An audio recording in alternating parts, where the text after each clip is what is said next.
अक्सर हम सभी की ज़िंदगी में एक ऐसा पल ज़रूर आता है जहाँ पे हम ये महसूस करने लगते हैं कि अब सब कुछ ख़त्म हो चुकी है। ज़िंदगी एकदम से थम सा गया है। आपको किसी से बात करने का दिल नहीं करता होगा, कहीं आने जाने का दिल नहीं करता होगा। आपको ऐसा लगता है कि अब हम सिर्फ अकेले रहना महसूस करते हैं। किसी की शादी हो या किसी की पार्टी हो, एकदम से लगता है कि नहीं जाएंगे, मन नहीं करता होगा जाने का। आप अगर गलती से चल भी जाते होगे तो जितने दूसरे लोग एंजॉय कर रहे होते हैं उतना आप भी नहीं कर पाते होंगे। ऐसा लगता है कि अब ज़िंदगी एकदम से फीकी पड़ चुकी है। और ये चीज़ किसी एक इंसान की कहानी नहीं होती है, बल्कि वो हर इंसान की कहानी होती है जो अपनी ज़िंदगी में कुछ ना कुछ कर रहा होता है अपनी लाइफ सेटल करने के लिए। वो चाहे कोई एक स्टूडेंट हो जो एग्ज़ाम की तैयारी कर रहा होगा, या कोई बिजनेसमैन हो जो अपना बिजनेस चला रहा होगा, या फिर कोई जॉब करता हो, या फिर कोई भी इंसान किसी भी सेक्टर में अपनी लाइफ सेटल करने की कोशिश कर रहा होगा। वो उनकी लाइफ में एक ऐसा मोमेंट जरूर आता होगा जहाँ पे ऐसा लगता है कि अब सब कुछ खत्म हो चुकी है। अगर इस हालात को हम लोग मेडिकल टर्म में समझे तो इसको मेंटल इलनेस कहा जाता है, जहाँ पे आपकी सोच एक आम इंसान की सोच से काफ़ी बदल चुकी होती है। लेकिन अफसोस इस बात की होती है कि आज के दिन भी हमारी सोसाइटी इस समस्या को उतनी अहमियत नहीं देती है। अगर आप अपने घर में कहोगे कि पापा मुझे किसी से बात करने का दिल नहीं करता होगा, या फिर आप कहोगे पापा मुझे ऐसा लगता है कि हमें अब अकेले रहना चाहिए, हमें कहीं घूमने का दिल नहीं करता होगा, किसी से बात करने का दिल नहीं करता होगा, खाने पीने में भी उतना इंटरेस्ट अब नहीं आती होगी, तो पक्का आपको डांट पड़ेगी और कहा जाएगा कि पक्का किसी और चीज़ का तुम्हारे चक्कर होगी। और बिना किसी देर किए हुए आपको बहुत सारे सजेशन मिलने लग जाते होंगे कि बेटा जल्दी सुबह में उठा करो, सुबह उठकर घास पे चला करो, एक्सरसाइज करो, रात में जल्दी सो जाया करो, फ़ोन कम यूज किया करो, आदि आदि। पर उनको ये महसूस नहीं होती है कि ये फिजिकल चीज़ें से दूर नहीं होने वाली है। एक इंसान के अंदर में ये मोमेंट आता है ना, जहाँ पे वो खुद से अंदर ही अंदर वो लड़ाई कर रहा होता है। हमारी सोसाइटी ये नहीं समझ पाती है कि ये जो मेंटल इलनेस है, ये एक ऐसी लड़ाई है जो इंसान अपने अंदर से खुद से लड़ाई करता है। और ये बात आज के हमारे जनरेशन को समझना होगा कि अगर ये चीज़ सही समय पर नहीं ट्रीट की जाती है ना, तो यही चीज़ आगे चलकर डिप्रेशन में तब्दील हो जाती है। और फिर लोग डिप्रेशन में जाने के बाद और भी नेगेटिव थिंकिंग अंदर अपने आप डेवलप करना शुरू कर जाता है, और फिर एक ऐसा पल आता है कि लोग सुसाइड करने पर तैयार हो जाते हैं। अभी आपने कुछ दिन पहले न्यूज़ सुना होगा कि doctor Navjeet Singh all India rank 1 लाने के बाद भी उन्होंने अपनी ज़िंदगी गंवा दी, सुसाइड कर लिया। आखिर क्यों? ऑल इंडिया रैंक लाना कोई आम बात नहीं होती है, लेकिन यहाँ तक पहुँचने के बाद भी वो अपनी ज़िंदगी गंवाने का क्यों सोचा? आइए दोस्तों, आज की इस वीडियो में इसकी रूट कोज को समझने की कोशिश करते हैं कि एक आम इंसान की ज़िंदगी में मेंटल इलनेस जैसी समस्या कैसे डेवलप होना शुरू हो जाता है और हम लोग इस चीज़ से कैसे बच सकते हैं।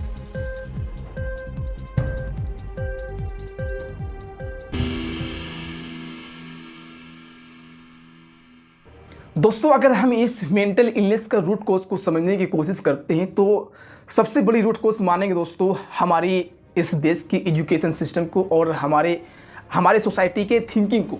हमारे सोसाइटी में अक्सर बच्चों को ये प्रेशराइज की जाती है कि आपको जो भी स्कूल में ये टीचर आपको कहता है याद करने को, उसे याद करो। आपको थ्योरी समझ में आता हो या न समझ में आता हो, आपको नॉलेज बढ़ रही है या ना बढ़ रही है, डजंट मैटर, पर आपको जो टीचर कह रहा ना उसे सिर्फ याद करो, रट्टा मारो। और यही चीज़ सेम टू सेम थिंग्स आपको एग्जाम में लिख करके आना होगा। 90% मार्क्स आने चाहिए आपको, क्योंकि यही जो मार्क्स है आपकी आगे की ज़िंदगी को डिसाइड करती है, आपकी फ्यूचर डिसाइड करती है। और ये जो चीज़ होती है ना भाई, ये जो गंदगी मेंटलिटी, ये जो गंदी सोच कि यही मार्क्स आपकी आगे की ज़िंदगी को डिसाइड करती है, ये सभी चीज़ें बचपन में ही डाल दी जाती है बच्चे लोगों की। और कहीं ना कहीं इस चीज़ की प्रेशराइज में बच्चे आकर दिन में 12-12 घंटा पढ़ाई करना शुरू कर देता है। उसे जो भी आउटडोर एक्टिविटी करने को समय मिलता है, जो उसे खेलने का समय मिलता है, उसमें भी अपने बच्चे प्रेशर में आकर के पढ़ाई करना शुरू कर देता है ताकि हमारा नंबर आ सके। तो जब वो बच्चा अपने एग्ज़ाम हॉल में एग्ज़ाम देने के लिए बैठता है और जब उसे अपने एक्सपेक्टेशन के अकॉर्डिंग उसकी मार्क्स नहीं आती तो कहीं ना कहीं उसके ऊपर प्रेशराइज बनता है, उसके ऊपर खुद पर सेल्फ डाउट होने लगता है कि भाई हम में कहाँ ऐसी गलती रही होगी जो हमारी मार्क्स इतना नहीं आई, हम भी तो इतना याद किए थे दूसरे लोगों के कंपेरिजन में। उसे सेल्फ डाउट होने लगता है कि हमारे अंदर तो कहीं कुछ चीज़ की कमी नहीं है। मैं उन सभी पेरेंट्स से एक सवाल करना चाहता हूँ जो अपने बच्चों को मार्क्स के बेस पर जज करते हैं। जो भी पेरेंट्स को अगर ये लगता है कि अगर मेरा बेटा मार्क्स अच्छा ला रहा है तो वो टॉपर है, अपनी ज़िंदगी में वो एक बड़ी मुकाम हासिल करेगा, और अगर उसके बच्चे की मार्क्स कम आती है तो उन्हें ऐसा क्यों लगता है कि हमारा बेटा फेल हो रहा है, वो ज़िंदगी में कुछ भी नहीं करेगा, हमेशा नाकामयाब ही रहेगा। आपके बच्चों की मार्क्स कम या ज़्यादा आने के बाद आप ये कैसे डिसाइड कर सकते हैं कि आपकी बेटी का फ्यूचर क्या हो सकती है? इस दुनिया में आपको लाखों करोड़ों ऐसी एग्जाम्पल मिल जाएंगे जहाँ पे एक इंसान अपनी स्कूलिंग लाइफ में बिल्कुल जीरो होता है, लेकिन अपनी ज़िंदगी में वो एक बड़े से बड़े मुकाम हासिल कर चुका होता है। अगर आज मार्क जगरबर्ग की लाइफ में भी उनके पेरेंट्स उनको ये प्रेशराइज करता है कि बेटा स्कूल में पढ़ाई करो, ढंग से पढ़ाई करो, क्योंकि मार्क्स ही आपकी फ्यूचर को डिसाइड करती है, तो शायद आज दुनिया का सबसे बड़ा सोशल मीडिया ऐप्स फेसबुक न बन पाया होता, क्योंकि मार्क जगरबर्ग ने क्लास 10th में ही अपनी पहली ऐप्स को लॉन्च किया था। अगर आपके बच्चे अभी किसी भी गवर्नमेंट जॉब की तैयारी कर रहा है और उनकी सिलेक्शन अभी तक नहीं हुई है, तो अपने बच्चों के ऊपर शक ना करें, उनके ऊपर उतना ही प्रेशर डाले जितना कि वो सह सके, क्योंकि आज के दिन में इस देश के अंदर में गवर्नमेंट जॉब के अंदर में कंपटीशन इतनी बढ़ चुकी है कि सिर्फ 5,000 या 2,000 वैकेंसीज़ के लिए लोग 80 लाख 70 लाख फॉर्म अप्लाई करते हैं। आप इस बात से अंदाज़ा लगा सकते हो कि एक सफाई कर्मी के लिए लोग, ग्रेजुएट लेवल के लोग जो पीएचडी करते हैं, कर्मचारी लोगों जो होते हैं उनके लेवल के एग्ज़ाम के लिए PhD holder, engineer, graduate level के लोग फॉर्म अप्लाई कर रहे हैं, वो भी 2-2 लाख 4-4 लाख। तो एक 2,000 वैकेंसीज़ के लिए लोग 70 से 80 लाख फॉर्म अप्लाई करते हैं। अब आप में से कुछ लोग कहेंगे कि भाई बिना पढ़ाई लिखे से कुछ कहाँ से एग्जाम निकल सकती है, आपको बिना पढ़ने, आप बिना पढ़े एग्जाम कैसे क्वालिफाई कर सकते हो, कंपटीशन कैसे आप पे क्वालिफाई कर सकते हो? तो भाई बिल्कुल आपकी बात से हम सहमत करते हैं कि बिना पढ़े लिखे आप कुछ भी नहीं कर सकते हो, किसी भी तरह की एग्ज़ाम क्वालिफाई नहीं कर सकते हो। लेकिन दूसरी पॉइंट आपको ये भी मानकर चलना होगा कि 70 लाख 75 लाख जो बच्चे फॉर्म अप्लाई करते हैं 5,000 वैकेंसीज़ के लिए, उसमें से सभी के सभी बच्चे बेवकूफ़ थोड़ी होते होंगे, पढ़े लिखे तो होते होंगे भाई। ऐसे तो नहीं होते कि बिना पढ़े लिखे वो एग्ज़ाम में चल जाते हैं एग्ज़ाम हॉल में लिखने के लिए। चलिए मैं आपकी बात को मानता हूँ कि 25% बच्चे ही पढ़े लिखे होते हैं, वो भी अपनी प्रिपरेशन करते होंगे। तो भाई 20 लाख बच्चा भी अगर लायक है गवर्नमेंट जॉब की, वैकेंसी मात्र 2,000 है आपके, तो आप अगर आइंस्टाइन ही बन जाओगे ना दोस्त, तो मात्र आपको 2,000 का ही वहाँ पे सिलेक्शन होने वाली है, बाकी सब रिजेक्ट हो जाओगे आप। फिर वही चक्रव्यूह में आप पे पड़ जाओगे कि अगले साल वैकेंसीज निकलेगी, फिर अप्लाई करेंगे, नहीं हुआ तो फिर अप्लाई करेंगे। इस बात को आप क्या समझ पाते हो कि आपके बच्चे में कुछ चीज़ की कमी है? 5 नवंबर 2023 को, यानी कि पिछले साल, मेरा एक दोस्त बिहार से दिल्ली के लिए रवाना होता है अपनी कंपटीशन एग्ज़ाम की तैयारी करने के लिए, और आज उसको यहाँ पे आए हुए ऑलमोस्ट 1 साल हो चुका है। और इस बीच में उस इंसान की ज़िंदगी में ऐसे कई पल आए होंगे जहाँ पे उसने खुद को अकेला महसूस किया, जहाँ पे उसे ऐसा लगता है कि भाई अब हमसे तैयारी नहीं होगी, हम अपने आप को अब कुर्बान करना चाहते हैं, अपनी ज़िंदगी गंवाना चाहते हैं। उसको कहीं आने का दिल नहीं करता है, न कहीं जाने का दिल करता है, किसी से बात करने का भी दिल नहीं करता है, बिल्कुल वो हमसे भी बात नहीं करता, बिल्कुल वो कहाँ कि हमारे साथ में अभी रहता है, रूम पे ही हमारे साथ में रहता है, फिर भी हमसे वो बात नहीं करता है। उसने जब अपने दिल्ली से आया था पढ़ने के लिए, इतनी पढ़ाई करने शुरू कर दिया था, 14 घंटा 15 घंटा, अपने आप को इतना ओवरलोड दे दिया कि 10 दिन के बाद या 15 दिन के बाद पूरी तरह से अंदर में उसका ना खिचड़ी बन चुका है सारे सिलेबस के अंदर में। और 1 महीना के बाद उस बंदे का ना नींद आना बंद हो चुका है। वो कहता है कि भाई हम जब बेड पे सोने जाते हैं तो हमें वो सभी चीज़ें याद आती हैं जो हम दिन में पढ़ाई करते हैं, और कहीं ना कहीं इस चीज़ के चलते हमारी नींद नहीं आती। जो भी थ्योरी पढ़ाई करते हैं वो रात में चलते रहता है।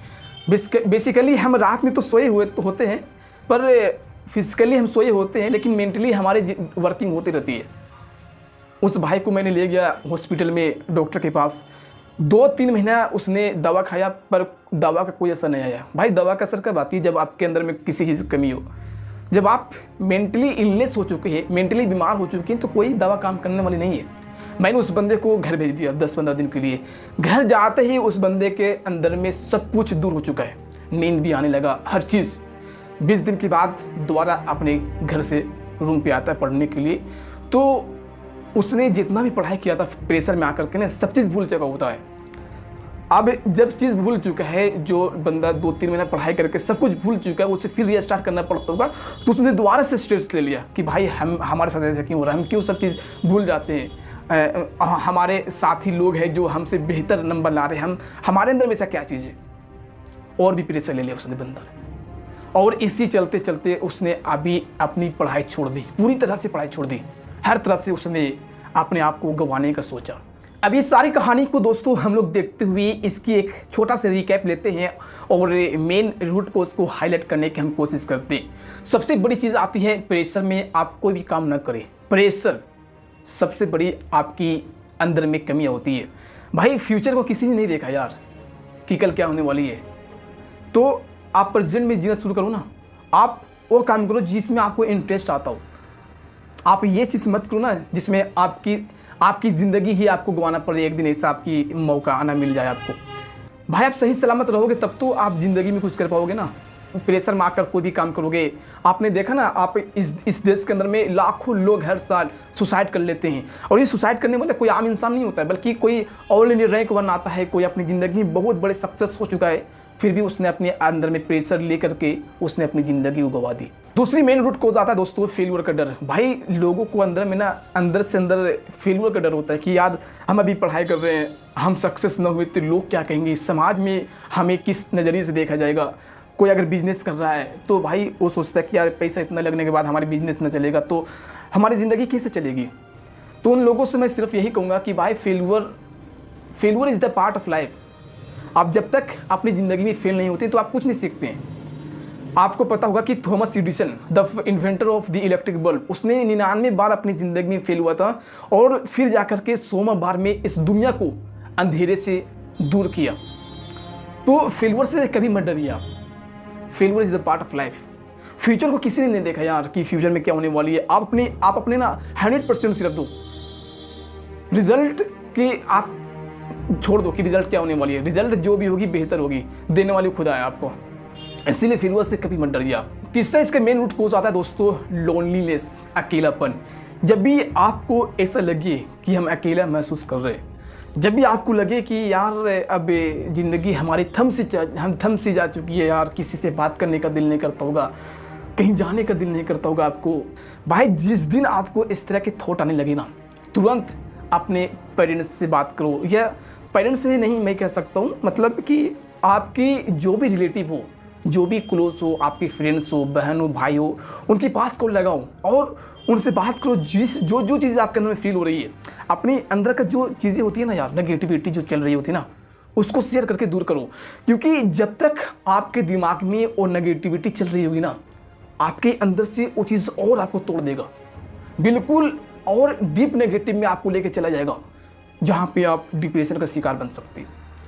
इसलिए आप याद रखना कि जब भी इस तरह के थॉट आए, अपने दोस्तों से बात करो, कहीं घूमने चले जाओ आप, और वीकली में भाई एक दिन ऐसा वक्त ऐसा दिन निकालो जहाँ पे आप अपने लिए समय निकालो, घूमो फिरो, दोस्तों से मिलो, दोस्तों के साथ ऐसे ही बातचीत करो। चौथी इसका मेन रूट कॉज आती है दोस्तों लैक ऑफ इमोशनल सपोर्टेड। जब आपको इस तरह से आप फील करते हो, इस तरह की चीज़ें अपने अंदर में नेगेटिविटी डेवलप कर जाते हो ना, तो हमारे सपोर्ट में, इमोशनल सपोर्ट में कोई नहीं होता यार।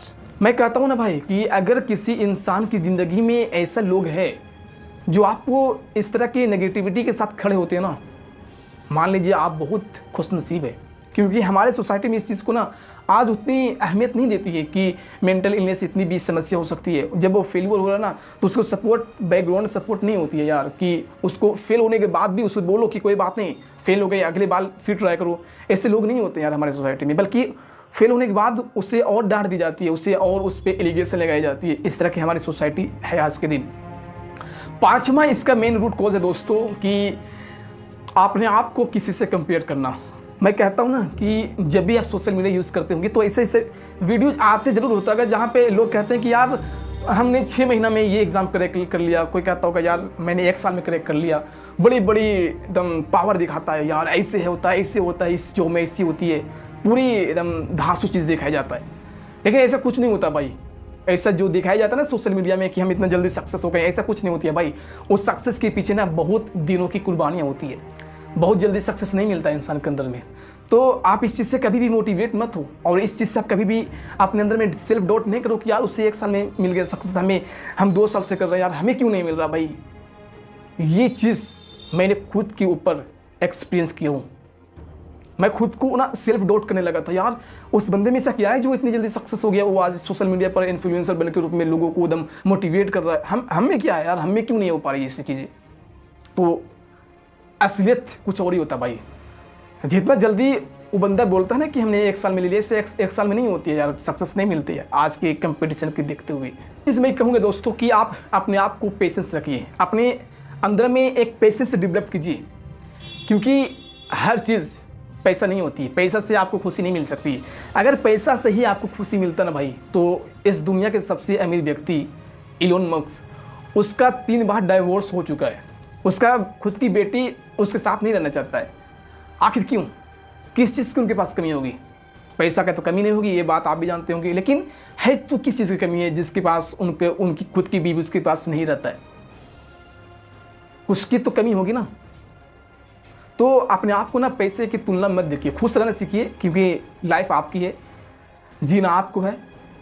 और याद रखिए ना कि सुसाइड करने से आपकी ज़िंदगी कभी भी स्वर्ग नहीं बनता है। आप कुछ भी काम करते हो ना भाई, तो वो सिर्फ आपकी सपना नहीं होती है, आपके पेरेंट्स का होता है, आपके भाई का होता है, आपकी बहन का होता है।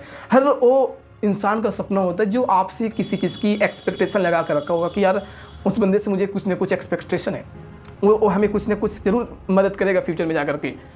तो आप ऐसा कदम कभी भी ना उठाएं, और स्ट्रेस तो बिल्कुल मत ले यार, जो होगा होगा, नहीं होगा नहीं होगी। आप क्या लगता है कि मैं जिस सेक्टर में काम कर रहा हूँ बस हमारी लाइफ यही है? नहीं भाई, आज के डिजिटल इंडिया में बहुत सारे आपके पास ऑप्शन है करने को। इसलिए अपने आप को मत कोसिए, अपने आप पर सेल्फ डाउट मत कीजिए कि हमारे साथ यही हो रहा है यार, हम ऐसे क्यों है, ऐसे मत सोचिए। आप वीक में भाई, आप याद रखना ना, वीक में एक दिन खुद के लिए समय दीजिए। आप घूमिए, बाहर घूमिए, और हर एक दिन आपको 1 घंटा अपने आप को समय देना होगा, और खुद को आउटडोर एक्टिविटी करने चाहिए, ज़रूरी है। आप गेम खेलिए, जो भी गेम आपको इंटरेस्ट लाता ना, उस गेम में अपने आप को इन्वॉल्व कीजिए।